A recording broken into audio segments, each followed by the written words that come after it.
Hello students, now today we cover the second lecture related to the very first chapter of book Vistas, the third level, written by Jack Finney.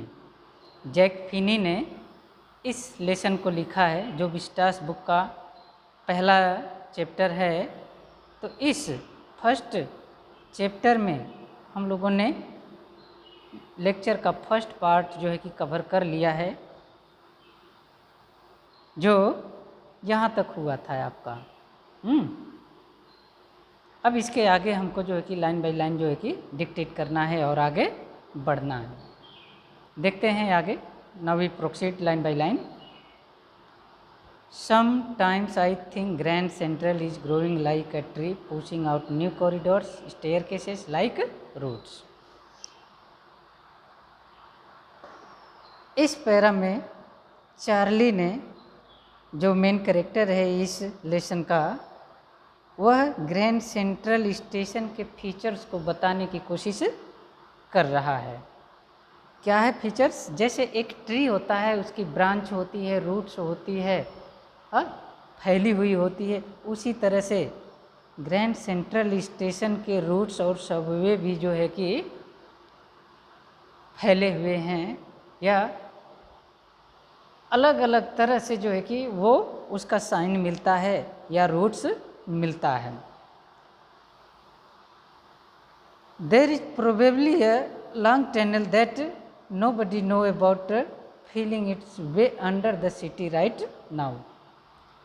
तो grand Central station पर एक tunnel है जिसके बारे में किसी को जानकारी नहीं है, और वह रास्ता जो है कि सिटी तक जाता है। On its way to Times Square and may another to Central Park, जो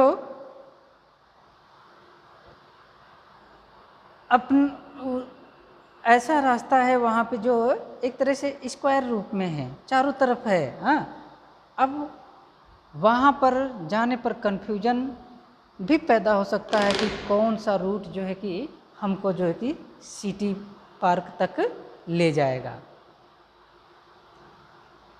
and maybe because for so many people through the years Grand Central has been an exit a way of escape, maybe that is how the tunnel I got into, but I never told my psychiatrist friend about that idea.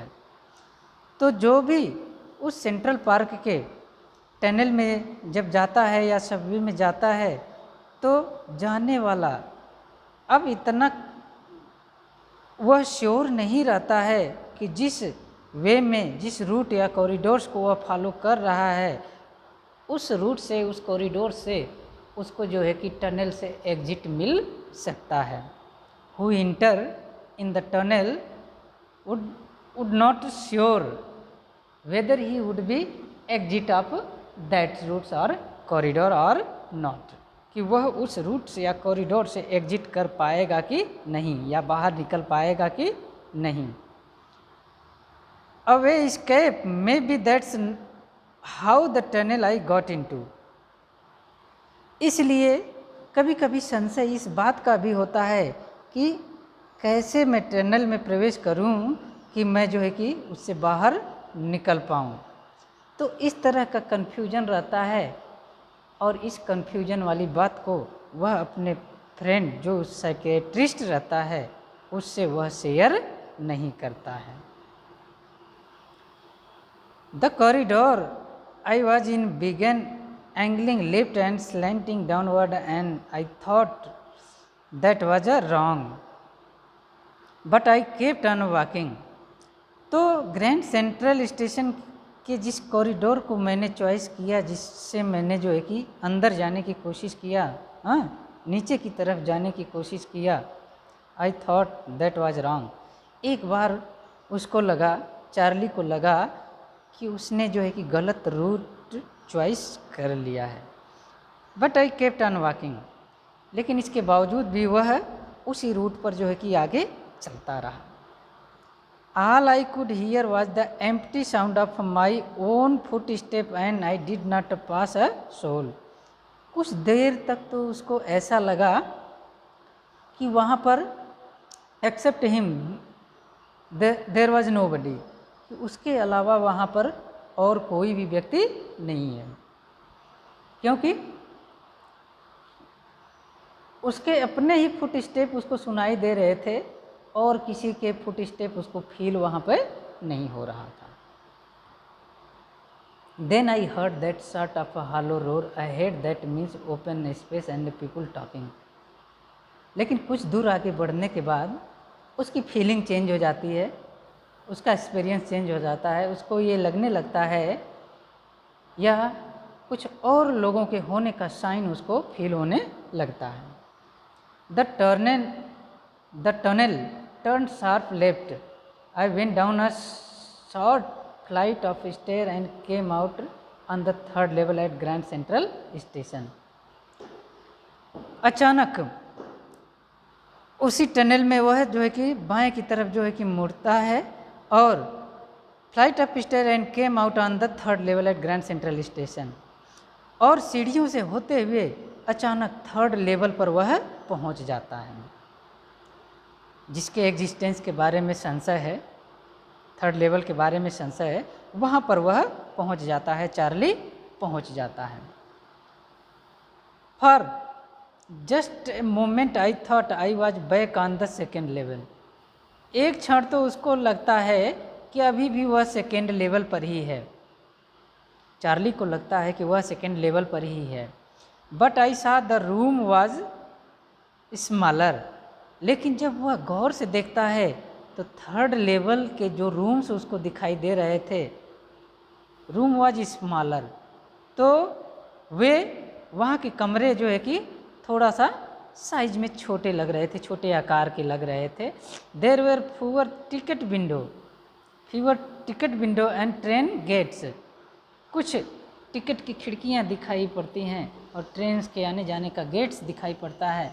And the information booth in the centre was would and old looking, और उस third level पर centre में एकदम बीचों बीच जो information के लिए booth बना हुआ था वह लकड़ी का बना हुआ था और पुराने डिजाइन का बना हुआ था। And man in the booth was wore green eye shade and long back sleeves protector, और उस बूथ पर जो व्यक्ति बैठा हुआ था वह अलग डिज़ाइन का, अलग तरह का पोशाक पहना हुआ था। Green eye shade and long black sleeve protector, और लॉन्ग ब्लैक स्लीव प्रोटेक्टर का मीन्स है कि पुराने समय 1890 के आसपास का जो पोशाक होता है उस तरह का पोशाक वह पहने हुए था। The lights were dim and sort of a flickering, और उस समय उस लेवल पर जो लाइट जल रही थी वह बहुत हल्की रोशनी दे रही थी, डिम रोशनी दे रही थी, फ्लिकरिंग जैसे टिमटिमाती हुई उसकी रोशनी लग रही थी। देन आई सा why they were open flame gas light,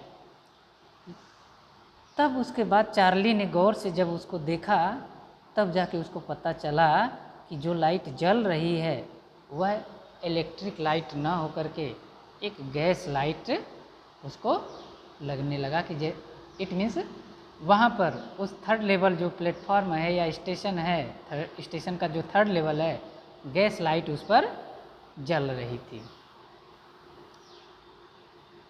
there were brass spittoon on the floor, brass spittoon on the floor, and across the station a gleam light caught my eyes.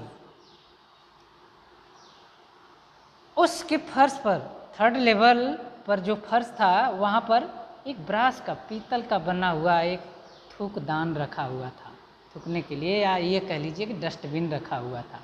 And across the station a glint of a light caught my eye, और station के दूसरी तरफ, दूसरे छोर पर एक हल्की सी light उसको दिखाई पड़ी। A man was pulling a gold watch from his vest pocket, एक व्यक्ति था जो अपने पिछले पॉकेट से जो है कि एक गोल्ड वॉच, सोने जैसी घड़ी वह निकाल रहा था। He snapped open the cover, glanced at his watch and frowned. वह जब अपनी घड़ी निकाल करके देखता है तो घड़ी निकाल के देखने पर जब वह देखता है तो उस समय वह थोड़ा सा फ्रॉन्ड लगता है, डरा हुआ सा लगता है, सहमा हुआ सा लगता है। He wore a derby hat. एक वह काला हैट पहने हुए था। अ black 4 button suit with टिनी lapels, और एक सूट लंबा चौड़ा सूट था जिसमें 4 बटन्स लगी हुई थी। And he had a big black handle bar moustache, और उसकी मूछ जो है कि लंबी चौड़ी थी, जैसे पुराने ज़माने में लोग अपनी मूछ रखते थे उस तरह की उसकी मूछ भी जो है कि मालूम पड़ रही थी। Then I looked around and saw that everyone in the station was dressed like 1890 something. तब उसके बाद चार्ली ने गौर किया तो और अन्य जो लोग दिखाई दे रहे थे 1890 के आसपास का जो पोशाक था उसी तरह के पोशाक सब लोग पहने हुए मालूम पड़ रहे थे। I never saw many beards. I saw so many beards, sideburns and fancy mustache in my life. तो इस तरह की लंबी लंबी दाढ़ी रखे हुए, बड़ी बड़ी मूछें रखे हुए इसके पहले उसने कभी देखा नहीं था। A woman walked in through the train gates. She wore a dress with a leg of a mutton sleeves and skirt to the top of her high button shoes. Back of her, out of the track, I caught a glimpse of a locomotive, a very small carrier I lapse locomotive with a funnel shaped stack, and then I knew. और वहाँ पर एक महिला भी थी, उसका भी पोशाक उसी तरह से था, या जो 1890 के आसपास के लोग जो महिलाएं पोशाक धारण करती थी उस तरह के पोशाक उसके भी थे। और जब उस पर नज़र पड़ी, आई caught a glimpse of a locomotive, और जब वहाँ पर एक लोकोमोटिव पर या ट्रेन का जो इंजन का बॉगी होता है उस पर जब उसका ध्यान गया तो वह भी साइज में स्मॉलर था। एंड देन आई न्यू, तब जा कर के मुझको पता चला, इट मीन्स चार्ली को पता चला। To make sure, I walked over to a newsboy and glanced at the stack of a paper in his feet. तो अपने इस भ्रम को दूर करने के लिए चार्ली क्या करता है, I walked over to a newsboy, जो पेपर बेचने वाला लड़का रहता है उसके पास जाता है। Glance at the stack of a paper at his feet, उसके पैर के पास एक जो न्यूज़पेपर उस समय का था उसके पैर के पास पड़ा हुआ था, उसका बंडल पड़ा हुआ था। इट वॉज द वर्ल्ड, उस न्यूज़पेपर का नाम था the world. The world has not been published for a year, क्योंकि यह न्यूज़ जो द वर्ल्ड के नाम से है बहुत सालों से जो है कि यह पब्लिश नहीं हुआ था। The lead story said something about president Cleveland, उसमें जो न्यूज़पेपर द वर्ल्ड था उसमें उस समय के जो प्रेसिडेंट थे जिनका नाम था क्लीवलैंड, प्रेसिडेंट क्लीवलैंड, उनके बारे में कुछ स्टोरी लिखा हुआ था या कुछ लेख लिखा हुआ था। I have found that front page since in the public library file and it was printed June 11, 1894। और क्योंकि उस पेज को पाने के लिए अब उसको जो पब्लिक लाइब्रेरी होती है, लाइब्रेरी के फाइल में उसको जो है कि वो दिखाई पड़ा, या न्यूज़पेपर जो था उस पर एक डेट प्रिंट थी। वह कौन सी डेट थी? जून 11, 1894।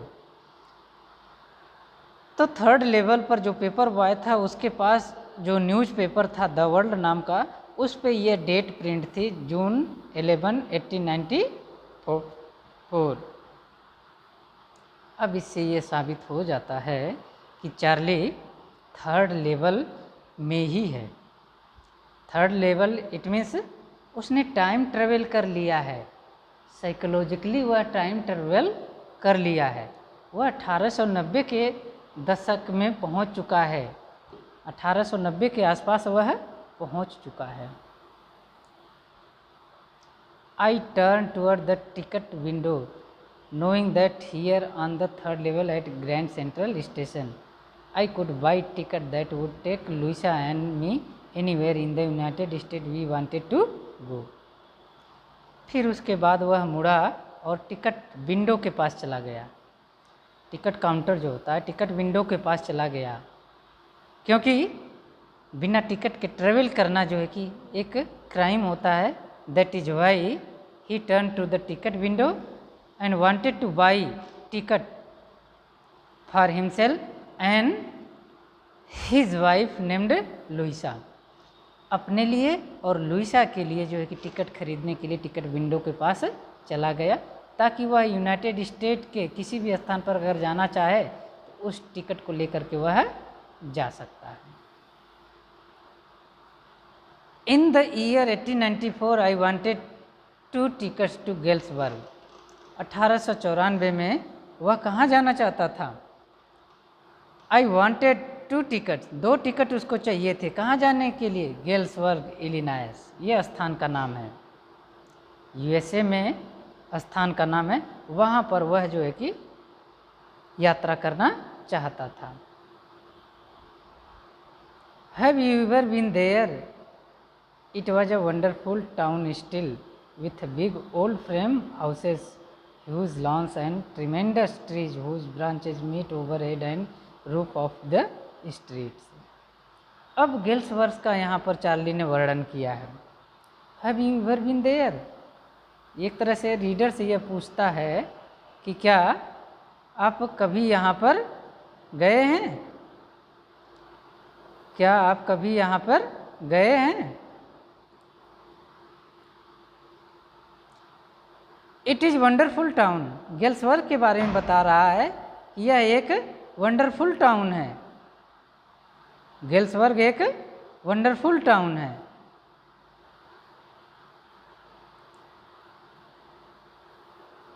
गेल्सवर्थ एक वंडरफुल टाउन है। वहाँ पर छोटे घर जो है कि छोटे छोटे फ्रेम में बने हुए हैं, घर छोटे छोटे फ्रेम में बने हुए हैं। ह्यूग लॉन्स, और घर के सामने जो लॉन्स है वह काफ़ी लंबा चौड़ा है।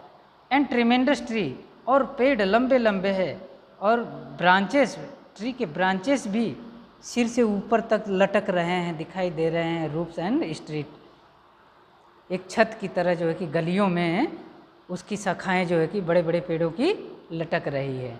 And in 1894 summer evening were twice as long and people set out on their lawns, the man smoking cigars and talking quietly. तो 1894 के आसपास की बात है, शाम का समय है और लोग अपने लॉन्स में बैठे हुए हैं, और evening were twice as long, शाम हो चुकी है। ट्वाइस लॉन्ग का ट्वाइस एज लॉन्ग मतलब काफ़ी लंबी चौड़ी शाम होती थी, मतलब काफ़ी देर तक शाम होती थी, और लोग अपने लॉन्स में बैठे रहते थे और सीन का, सिचुएशन का जो है कि एंजॉय लेते थे।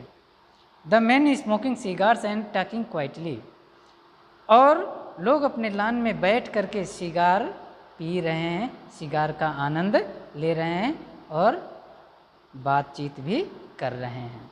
The woman waving palm leaf fan, और जो औरतें हैं, जो लेडीज़ हैं, वे पॉम लिप्स के बने हुए हाथ के पंखे को जो है कि चला रही हैं। इट मीन्स गर्मी का टाइम है, गर्मी से राहत के लिए हाथ से बने हुए पंखे को वह सब चला रही हैं।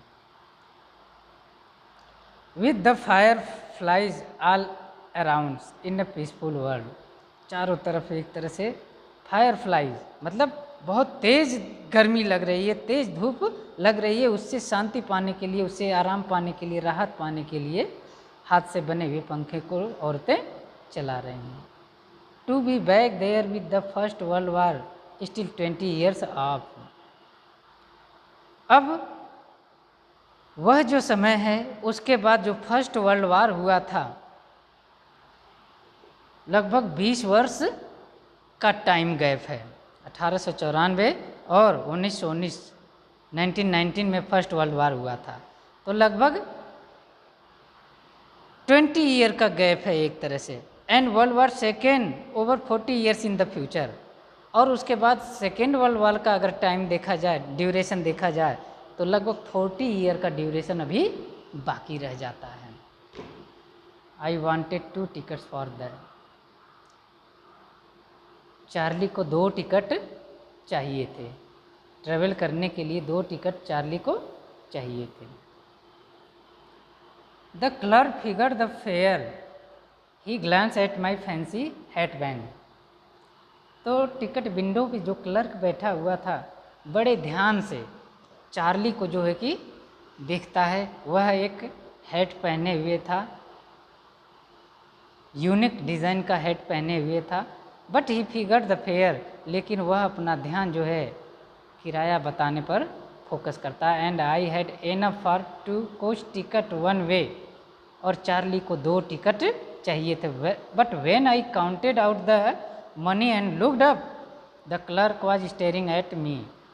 और जैसे ही टिकट लेने के लिए चार्ली ने हाथ में पैसे लेकर के गिनना शुरू किया, तो टिकट विंडो पे बैठा हुआ क्लर्क उसको घूर करके देखने लगा। ही नोडेड एट द बिल्स, और कैलकुलेशन करने लगा कि कितना पैसा लगेगा। That is not money mister, he said. और जो काउंट कर रहा था अपने हाथ में पैसे लेकर के चार्ली, उसको देख करके क्लर्क कहता है, ये पैसे नहीं हैं। And if you are trying to skin me, you would not get very far. मुझको धोखा देना चाहते हो, मुझको बेवकूफ़ बनाना चाहते हो, यहाँ पर ऐसा करना पॉसिबल नहीं है। And he glance at the cash drawer besides him, और चार्ली ने जब उसके बगल में एक कैश ड्रावर था, उसकी तरफ जब उसकी नज़र पड़ी, of course the money was old style bill, half again as big as the money we use nowadays. तो जब कैश काउंटर में उसने झांक करके देखा, तो उसमें जो पैसे दिखाई दे रहे थे, वह कुछ उसका रूप, रंग, डिज़ाइन कुछ अलग तरह का था, उसका साइज कुछ अलग तरह था, एंड डिफरेंट लुकिंग, देखने में भी एकदम अलग दिख रहा था। I turn away and got out fast. क्या किया चार्ली ने? तत्काल वहाँ से मुड़ा और भाग खड़ा हुआ। There is nothing nice about jail even in 1894, क्योंकि उसके चार्ली के दिमाग में ये था कि अगर मैं ये पैसा इस पैसे से टिकट लेने की कोशिश करता हूँ, तो ये हमको जो है कि जेल में भिजवाने के लिए कंप्लेन कर सकता है, या जेल में भिजवाने की कोशिश भी कर सकता है। कब? 1894 में। जेल तो जेल होता है, आज का जेल हो चाहे 1890 का जेल हो, जेल में जाने से अच्छा है कि यहाँ से खिसक लो, यहाँ से भाग लो। That's all for today, boys, and watch the video carefully. I hope all of you watch this video sincerely. Thanks.